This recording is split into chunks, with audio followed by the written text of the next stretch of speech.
Good morning, everybody. Good morning from the sunny, beautiful day here in the Philippines. Yeah, I say the sunny because it's not been sunny for days. Um, we've had a lot of rain coming through. So today is the sunny day. And I hope it stays that way for a while because I'm pretty excited. Pretty excited. Today is the most important pour of them all, really.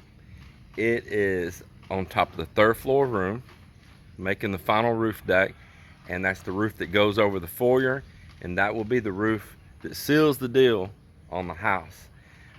Because until it's poured, there's a big old hole down through where the foyer is. So this will be the one to seal the deal before we go. Yes, it will.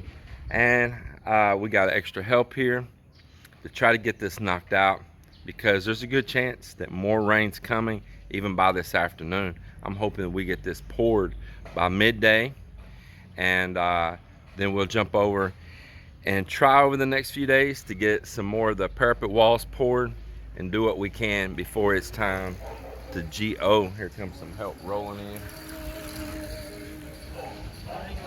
Good morning. Yeah, so we got extra help here. Extra help. We already had some extra help, but we're gonna have extra help because they're going all the way up to the third floor. I don't want everybody to get super exhausted, and I have other tasks here that I want to get done for the rest of the day once they pour that. So that's what's happening here.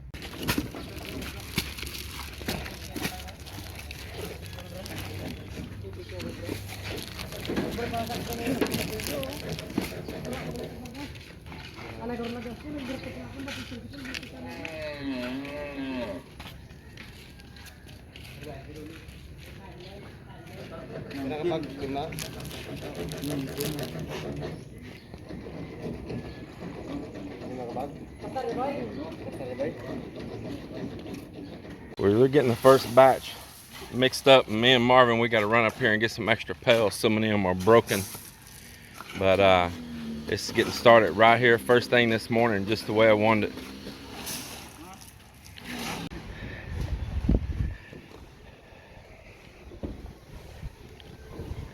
I'm up here just double checking everything.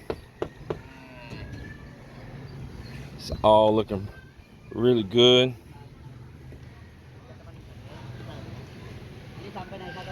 Hey, this beam's all full of trash in here. It's full of wood and wire and plastic, and there's plastic tubes in it down there. Somebody needs to get one of them, two people come up here and clean these beams out real quick.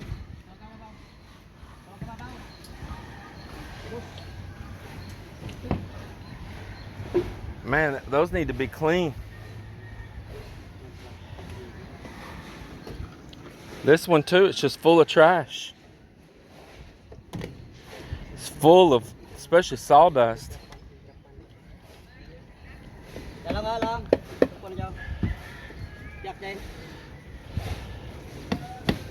So you're making it higher in the front here, right? Hey, now listen, when you pour it, I want you at the same time to make a little raised edge all the way around and leave me two places for the water to run off.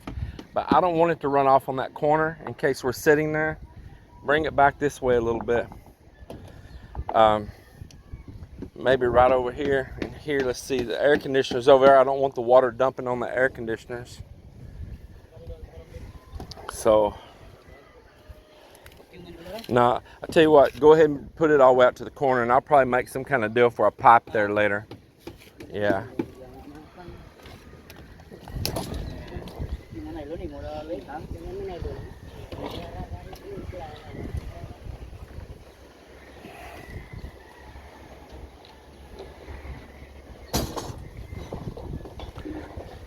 Yeah, make a little edge bigger than that one you did over there. That's too small.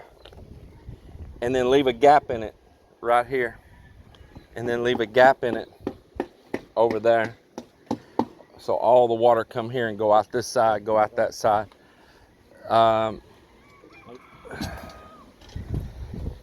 Well, I want those tied in on that corner right there, up higher, and add them over there. That way they're all the way down. Need to add a couple on that one right there also. And I put, you're about to tie those, aren't you? You're going to tie those? Yeah.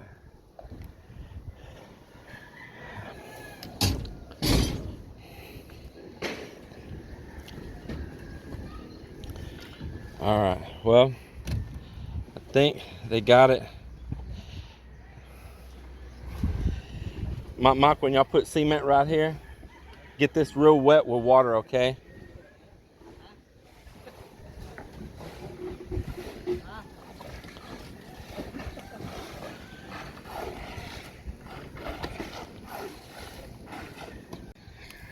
All right, well, this is it. They're gonna be pouring this final one on. I gotta make a run to town real quick with Marvin and I and grab a few things. But they're doing a couple of finish ups and it's ready to rock and roll.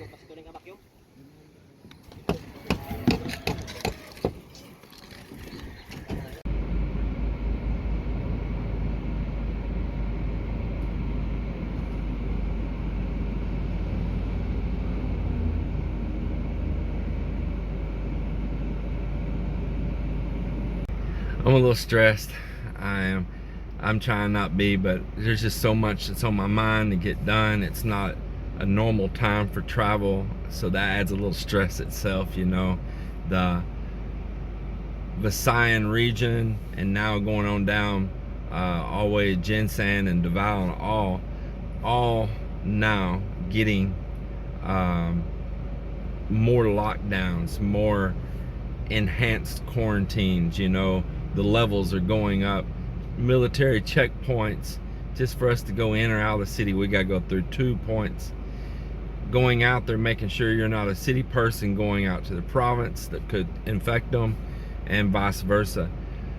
We can't be at the beach. Isn't that crazy? You're not supposed to be swimming. I don't know what swimming would have to do with COVID, but they have actual patrol here right now, seaside patrol, with the barangay tanoids and all. No resorts are the function right now, and we're out here where there's many resorts next to us, and they don't want people swimming. I don't get that. I just don't get that. Actually, the salt water would cleanse your sinuses as well. I don't know. It's all mind-boggling, but it just adds a little bit to the stress level. I mean, I'm a realist vlog. I don't try to candy coat and sugar everything and go to some place and say, oh, look, it's all puppies and rainbows here, because it's not. It's a wonderful place, super wonderful. I love Philippines. I love the province life and all, but it is a stressful time because of the way that this is being handled. It's everything is just shoot off the hip. They wake up, they make a decision, they make it a rule, they make it a law, they enforce it that day within hours. There's no warning. It's just then 3 days later they like, you know what, that didn't make sense, let's change it again. And it is stressful. They don't make a policy and stick by it and say, this is what we're going to do for the next 60 days, this is what we're going to do for the next 90 days. It is literally off the hip every few days, some kind of new change, new implementing rules, and if they just made sense, that would help.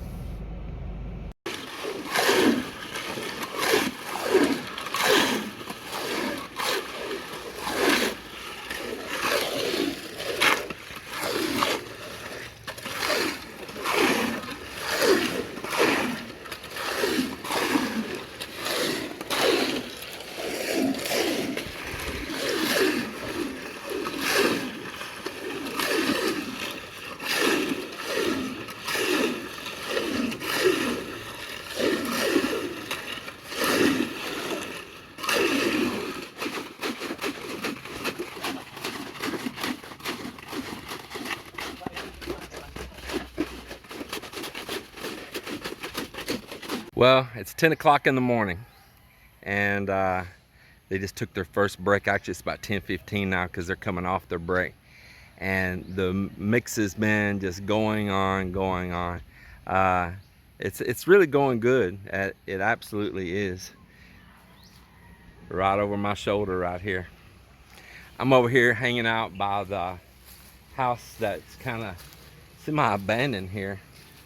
It's never had anyone to live in it. They never completed this home. Canadian, real nice guy. He built this house. He's like me, he's trying to go beyond normal specs, but he still used hollow block, and it's just, you see the, let me show you something. See all that cracking in the rendering, cracking around the windows, cracking right over the top of the windows. Yeah. Anyway, it's still, this house, a little TLC. It'd be a really cool little house. Absolutely would. It's amazing since we've been here how these trees have grown up and around over by this house. Just amazing.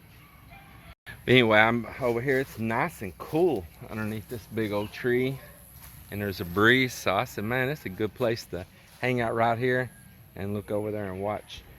Also got my drone, and I was trying to fly a radius around up there while they were pouring, and I was standing back underneath some shade and just watching it on my monitor, and it was telling me with obstacle avoidance, giving me a warning that, you know, there was something near. And I'm like, well, I'm above any coconuts, and that's the tallest tree around, and don't have any super tall bamboo sticking up there, so what could it be? Well, I stepped out of the shade and where I could look up, and it was a kite. These kids from next door, I enjoy their kites, don't get me wrong. They know I do. Ow, ants are biting me. Ouch, shit. Damn little ants. Oi. So these kids, they know I enjoy their kites. I go out there with them and stuff, but man, they were flying it directly over the house, and it was swooping around and almost crashing onto the roof of my house. And my drone, like say I'm watching on the display, it was trying to avoid the kite, and it was going crazy, and the kite was whipping in those loops. And so the drone didn't know what to do with its obstacle avoidance, and because it'll move itself like back several feet, and then if the kite flies that way, it's trying to move again, and it almost wrapped my drone in their cord. By the time I stepped out and saw it, I'm like, oh shoot. So I had to send one of the workers, Nardo, to go out there on the beach and tell those kids to move on down a little further. I can see it in the air down there right now.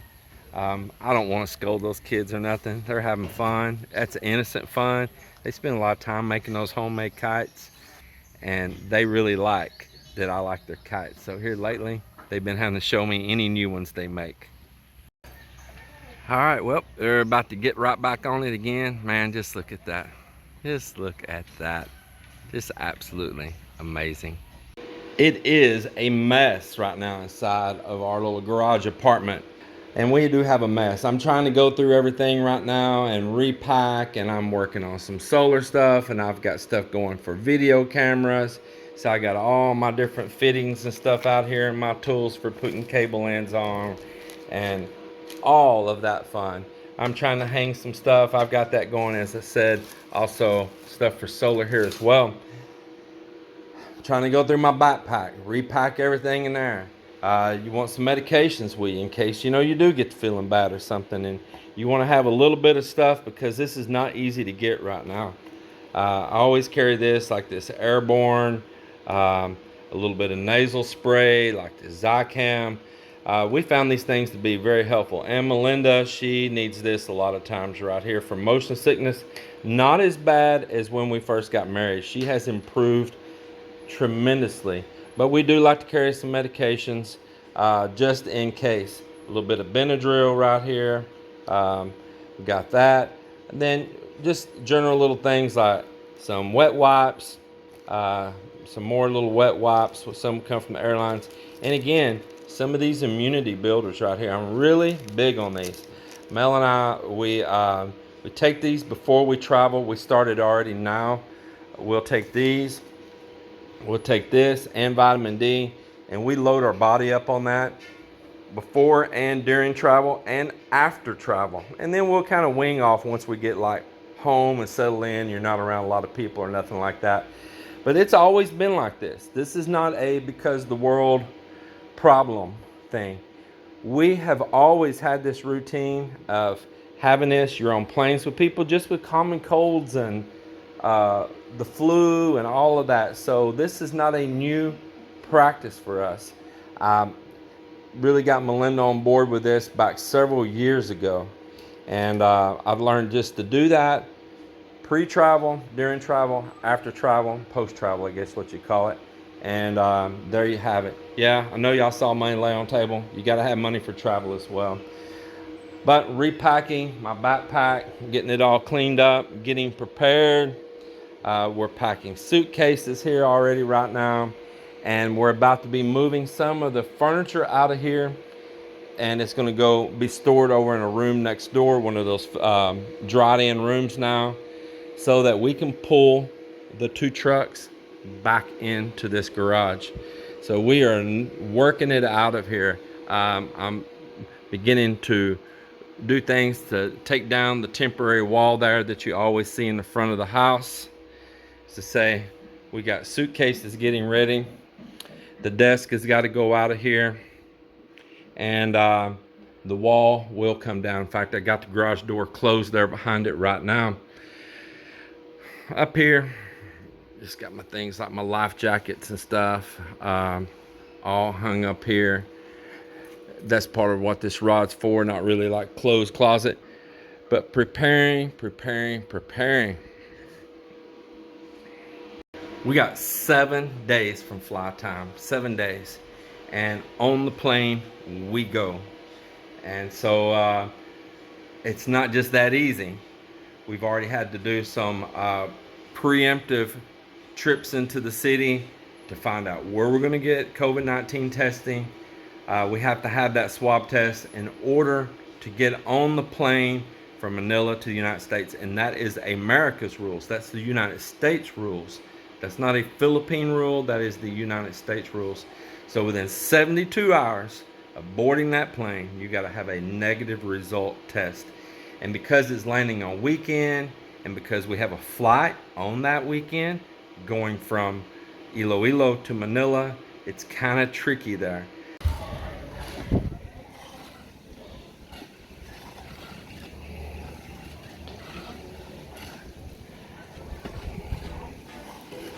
So they're there mixing right now, and I brought a tarp up here and I laid it on this joint, get the sun off of it while they're mixing again. But I'm gonna get Tuling up here to tie this tarp up here. Here, Tuling, I'll help you.